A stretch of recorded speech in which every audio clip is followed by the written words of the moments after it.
संकट में साथ देना। नमस्कार दोस्तों, स्वागत है आपका हमारे इस लाइफटाइम स्टोरी चैनल में। यह कहानी एक गांव की है जहां लोग एक दूसरे के सहारे जीने का तरीका सीखते हैं। एक गांव था जहां लोगों के बीच में अनूठा एक बंधन था। यहाँ के लोग एक दूसरे के साथ मेहनत करते, सहायता करते और एक दूसरे के साथ खुशियों और दुखों को बांटते थे। इस गांव की कहानी बहुत ही अनोखी थी। एक बार गांव में एक नया आदमी आया। उसका नाम राम था। राम बहुत ही निराशाजनक हालात में आया था। वह एक छोटे से गांव में दूर रहते थे, जहां उनका परिवार बीमारियों और तंगी में फंसा था। उन्होंने सोचा कि वह इस गांव में आकर नए जीवन की कोशिश करेंगे। राम गांव में आकर एक आदर्श बनने के लिए प्रयास करने लगे। वे हर काम में मेहनत करते, दूसरों की सहायता करते और सबके लिए प्रेरणा स्रोत बन गए। दूसरे लोगों की खुशियों और दुखों में भी वे सहभागी रहते।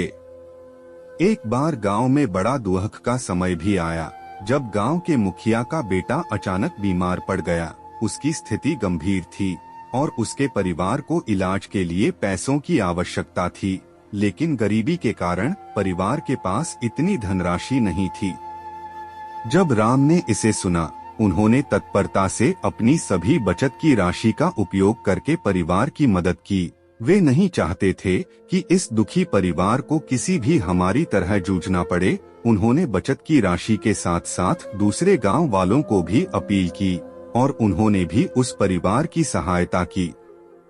इस आपातकाल में गांव वालों ने एक बड़ी टीम बना ली। सभी ने मेहनत करके और अपने संगठन के साथ मिलकर इलाज के लिए पैसे इकट्ठा किए।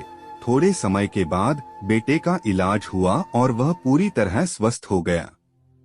इस घटना के बाद गांव वालों के मदद करने के इरादे एक दूसरे के साथ और भी मजबूत हो गए।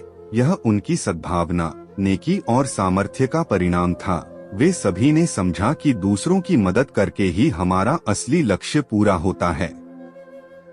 वह गांव अब एक परिवार की तरह था, जहां हर कोई एक दूसरे का सहारा था।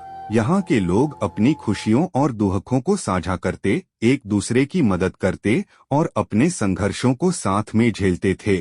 वे सब मिलकर इस दुनिया में एक सुंदर और समृद्ध जीवन जीने का तरीका सीख गए।